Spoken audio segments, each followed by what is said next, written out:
Good morning and hello, or maybe good afternoon, depending on where you are in the world. Welcome, everybody. We're so glad you're with us today. This is the Quantum Mystic podcast. I'm Jane Bear here with my lovely and amazing co host, Lisa Campion. And we're so glad that you're with us today. I just want to start by saying there's something a lot of us I feel like have felt at some point, and that's pressure to figure out our purpose. Like it's a job title or a role, a single path where we're supposedly we're supposed to eventually like figure out and land on. And once we find it, then we'll finally feel like we're doing life right. But purpose was never meant to be that rigid, at least in my opinion. And I'm going to crack the code for you right now. Purpose is a frequency, it's a way of being. It's how you move through the world when you're in alignment with yourself, not something you arrive at and once sort of you check off your list. So, Elise and I are exploring what it means to release the idea that purpose has to look even impressive or productive or even external. And we want to remember that purpose is something that we carry and not something that we really are chasing after. So, we're going to talk about why purpose isn't defined by what you do, but how you are and how alignment shapes your path, really, without needing to force your way through it. And why trying so hard to find your purpose often creates more pressure and a lot of confusion and not less. And what it actually means to live as your purpose instead of endlessly searching for it. So, if you've ever felt sort of behind the game or lost, or like everyone else got the memo on their purpose except you, this conversation is for you. And I feel like Lisa and I, this maybe is their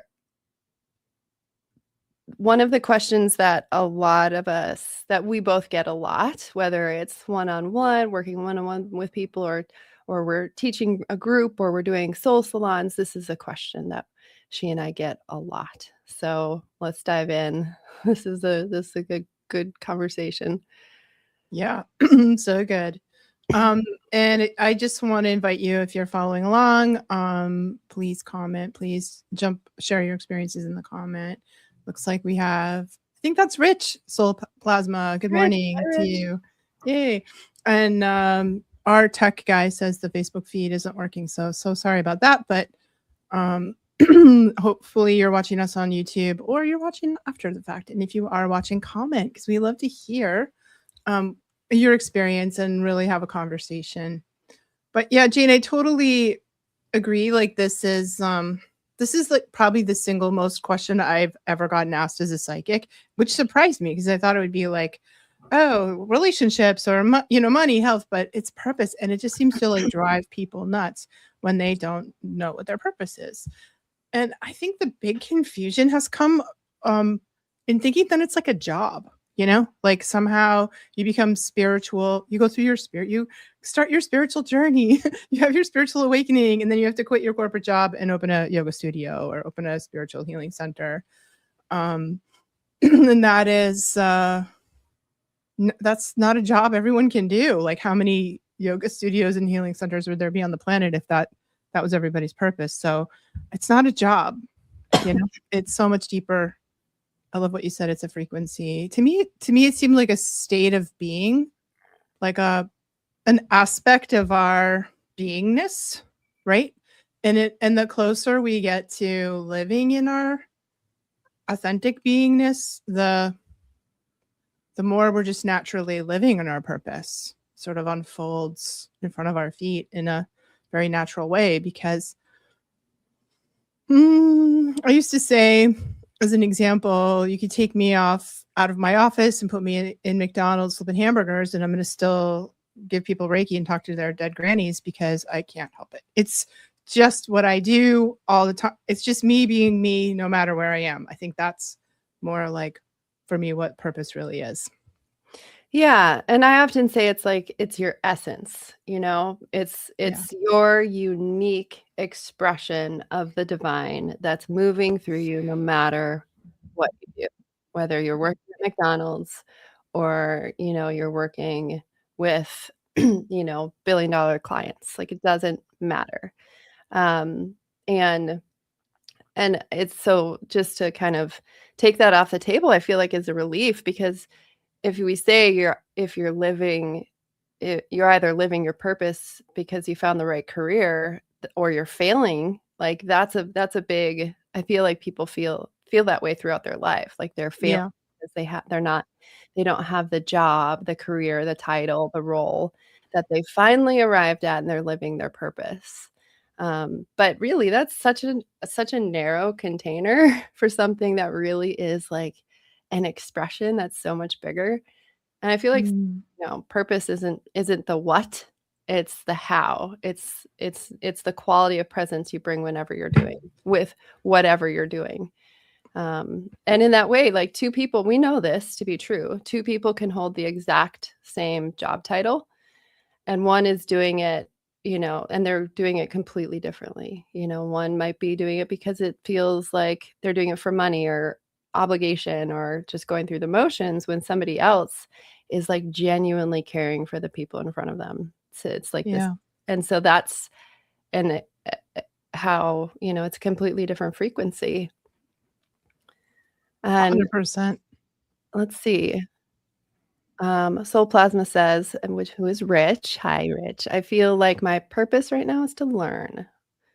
Yeah, I love that. It can absolutely change. I mean, it like what you're doing, but the expression of how you're learning, right? It's like that you're in a learning phase of your life.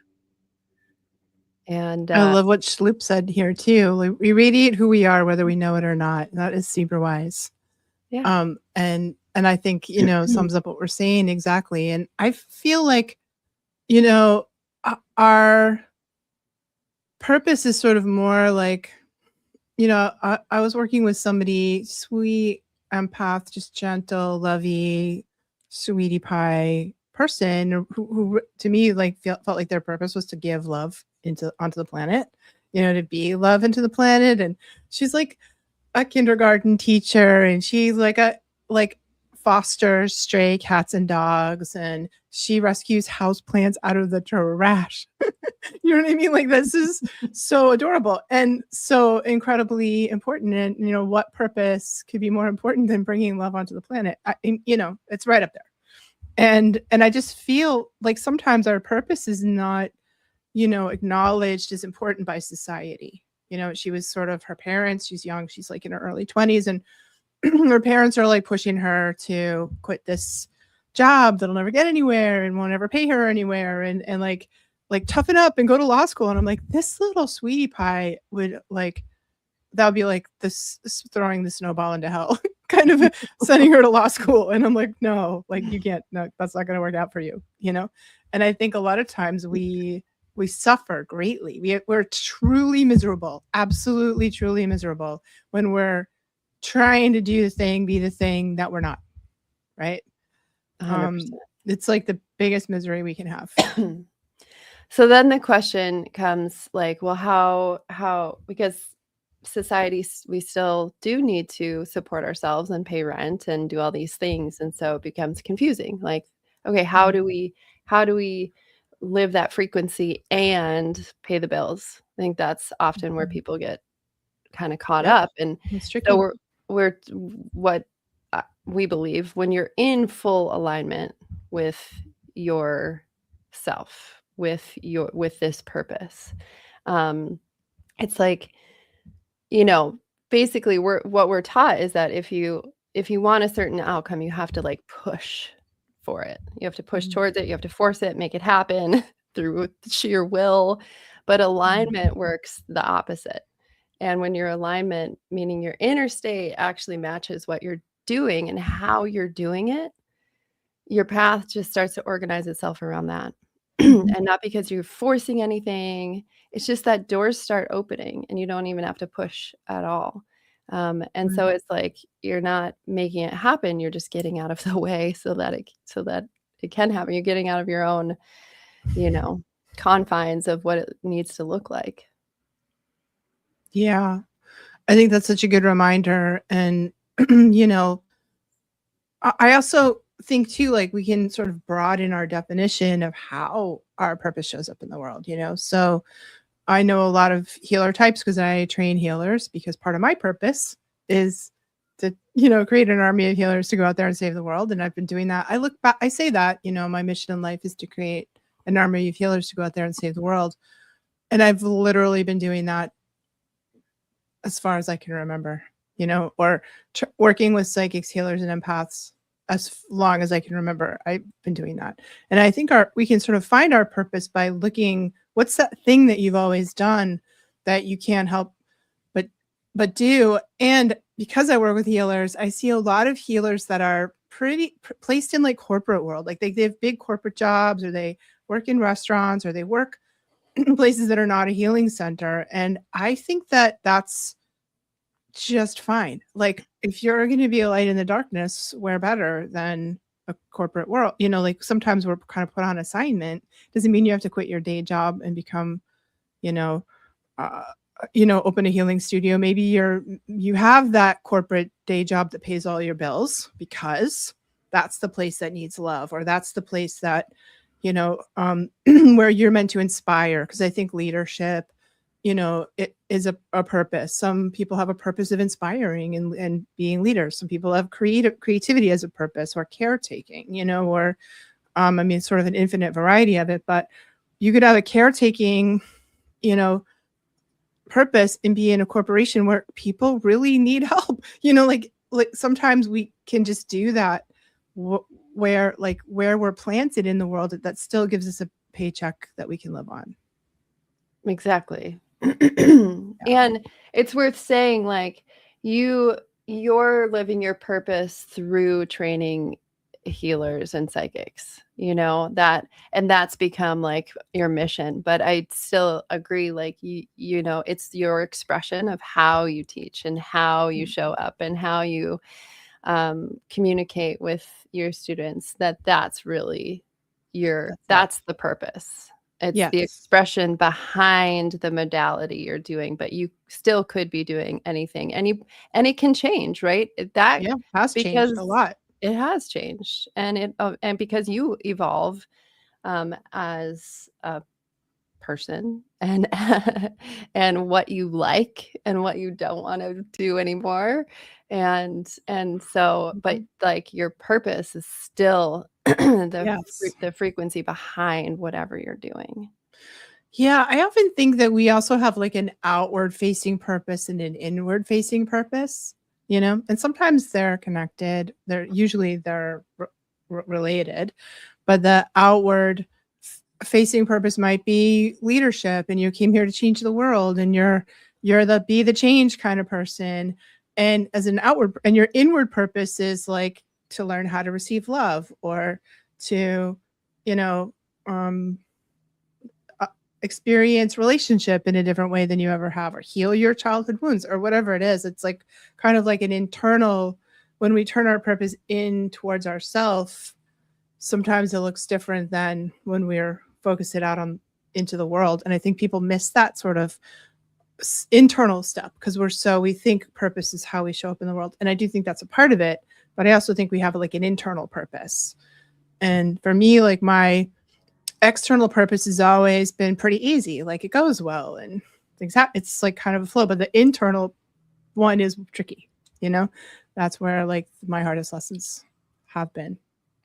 Would you also say, because often I know you and I both use this language of like, there's your life purpose, which is true in this lifetime. And then there's your more like your soul purpose, which is what we're talking about here, which is like that frequency. And would you agree with that? That's the external and internal? Kind of, yeah. Like that's a good way to think about it. Like what you've come to do, what the work you've come to this particular incarnation to do. You know what I mean? And that's sort of the internal thing, you know, and it might be like healing yourself. And you don't have a lot of people who are in a healing lifetime. They're spending 80% of their energy doing internal work. And they often feel those are hard lifetimes. We all go through them. And I feel like those people have a lot of judgment against themselves because they're not sort of showing up in the world like other people are, which we shouldn't compare, but we do. And I think there's something really sacred, and important and meaningful and tender about our internal purpose, right? So I think, yeah, that's like the incarnation, the setup for this incarnation's lessons, right? Yeah. And that external purpose is, I feel like from lifetime to lifetime, it's pretty congruent, although not always, sometimes, we're complicated and we want to have different, because you could be like a warrior in one life and a healer in the next life. And, but there's some kind of essential quality of who you are that's continuous throughout all of it, because it's your soul is unique. Yeah, exactly. And I've even heard it go so far as say like that congruency that is almost like part of your personality, the personality that even if we've done all the work in the world and we've gotten our karma down to zero, like our personality still comes with us.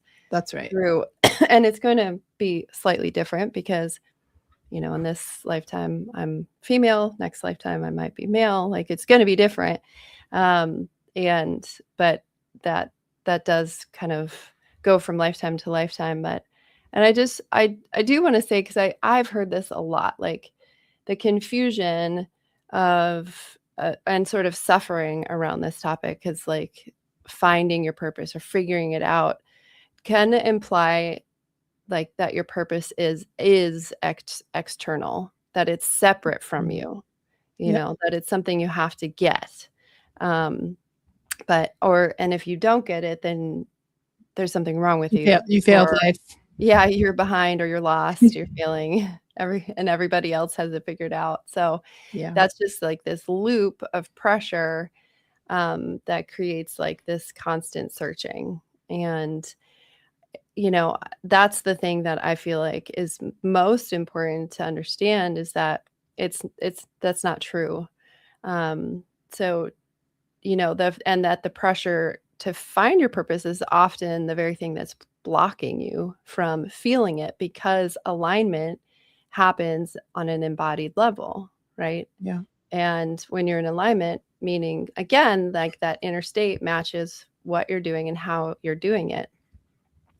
So when you're aligned, you're not spending energy fighting or resisting. You're just moving, and those doors really just open. That's when you know. But this is also on the nervous system layer, because when it brings up a fear or like, pressure, that's a state of dysregulation. And by default, we're going to start forcing. And that force feels like, the only path available to us is the one that we're used to, that it closes all the potential. And we go to the safety, or the choice that's the safest, which is going to be the job that we probably hate the most, and the devil, What's that? The devil, Yeah. And it becomes like a drag, and life is not fun. And so, doing the work to really regulate yourself first and learn how to be in alignment, often it just requires enough of that regulation that you can actually sense what's true for you in your body.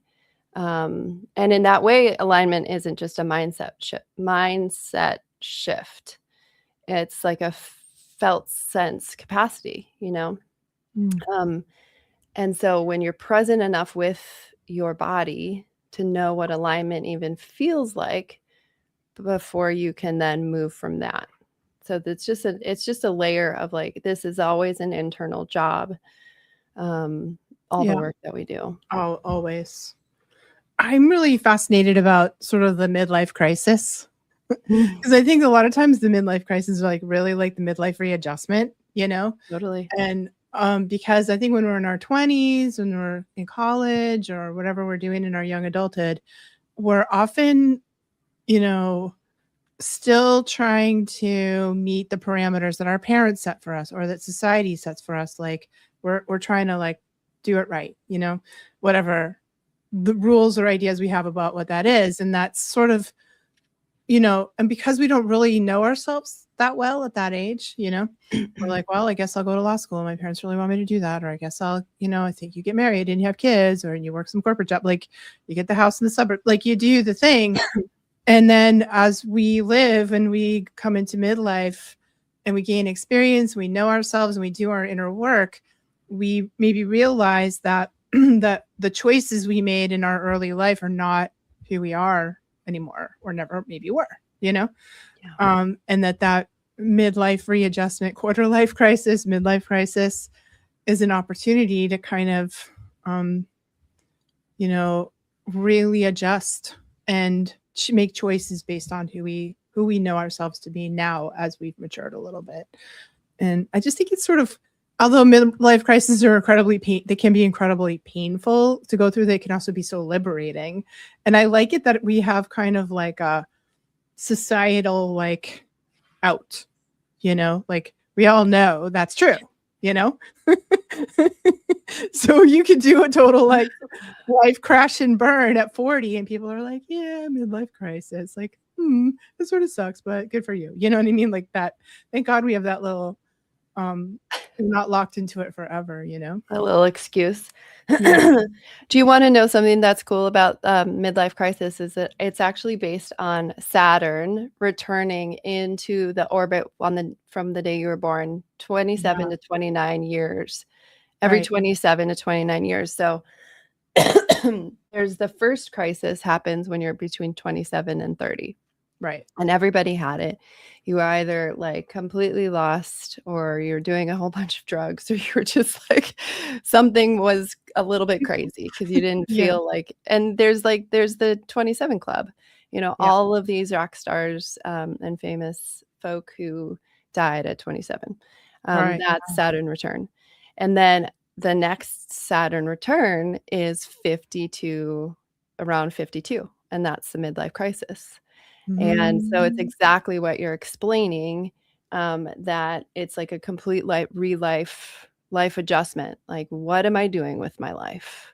Who Yeah. am I? Why am I here? And that's because Saturn has reorbited into Fascinating. I know. I love that. I didn't make that connection, but it's so true. It's so true. And then again, what's 27 years after that? You're in your late 70s. Yeah. Probably. Yeah. Yeah, amazing. Yeah, that's so fascinating. And I think like, you know, as we, you know, we talk about this a lot in our on our podcast and in our school, like when you as you refine living from that place, as you live more and more authentically and living more from yourself, the world changes around you for so many reasons, you know, um, because the outer world is a manifestation of our inner state of consciousness, because these universal laws are in action, what we're vibrating, what we're resonating, the world changes around us. So you might go through a big spiritual opening and like lose all your friends, get divorced, or change your jobs, you know. And I mean, we talk about this a lot, losing all your friends on the spiritual path, you know, Yeah. and it's painful, can be painful, but also like think liberating. So these adjustments are happening all the time, like sort of in real time as we grow and evolve, the outer world changes. And that's sort of like the through line for me, of showing up and being yourself and then not worrying about it too much because the world sort of rearranges around that, Yeah. you know? Yeah, I totally agree. And you know, in order to just to understand the how to do this more, like you were saying, is learning how to be really present with ourselves. I think being able to be present in the moment, and and understanding that presence really becomes like tuning a radio. And it's like for each one of us, we're not creating a signal, we're just removing the static from the signal that, you know, Mhm. because the frequency that we're talking about is already there. It's Yeah. we are each emitting a frequency. And when we're fully present and we've done, we're doing more of this deeper inner work, like that's the static that we're removing. And the presence is, I believe, is what lets you actually receive all of the information and the opportunities that are in alignment with our purpose. So practicing a lot of presence, which is, in itself hard, can be hard. We need to learn. Right. All those ways. And maybe it's meditation, maybe it's journaling, maybe it's, just sitting with feelings as they come up, and not squishing them. And that for me is a constant. All those things are a constant, minute by minute practice. Yeah. Watching where I want to dodge or avoid, the feelings or the thoughts, like just myself, Yeah. And I think like the more time we spend in that, I don't know, I think a lot about, I love the Wizard of Oz as sort of a metaphor of the spiritual journey, Yeah. but Dorothy wants to go home, and she just look down at your feet. The yellow brick road is literally starting at her feet, like right at her feet.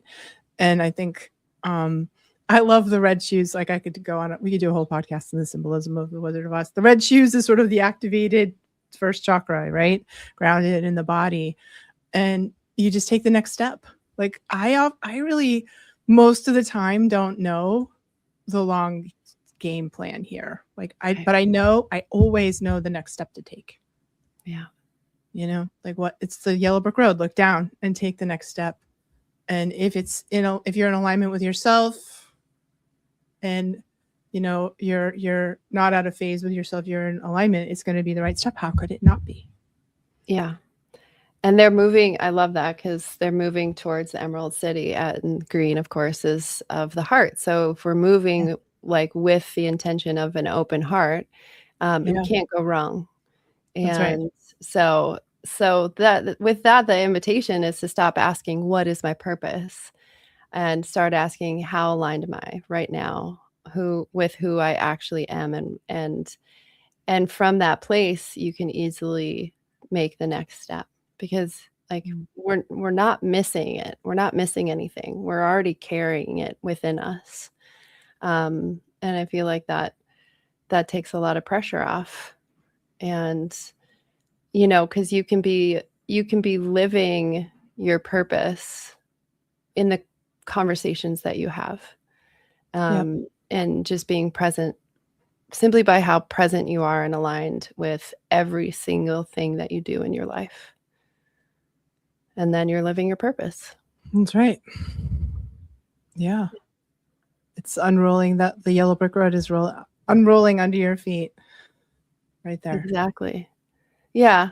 Gosh, we could really do such a fun podcast all back. So I'm like, we should, right? Like Dorothy and how she shows she's up, my and how she's scared. My favorite clairvoyant. She's my favorite clairvoyant. She's like the perfect example of being able to see reality and to see what really is. And that's super fun. Yeah, we should do that. So, just to everybody out there, like, you're not behind, you're not lost, you're already living it. And just choosing presence and alignment over force. You got this. Yeah. See in your frequency. Yep. And thanks for being here. This has been a fun conversation, and you can always re-listen, on podcast channels. If you like this conversation, leave us some notes. Let us know how you like it in the comments section, and do the likey and subscribey clicky things for sure. Yeah. And exactly. And visit us on our website, quantum-mystic.com, if you want to know more about the Quantum Mystic School of Consciousness that we teach in, because we hope to see you there.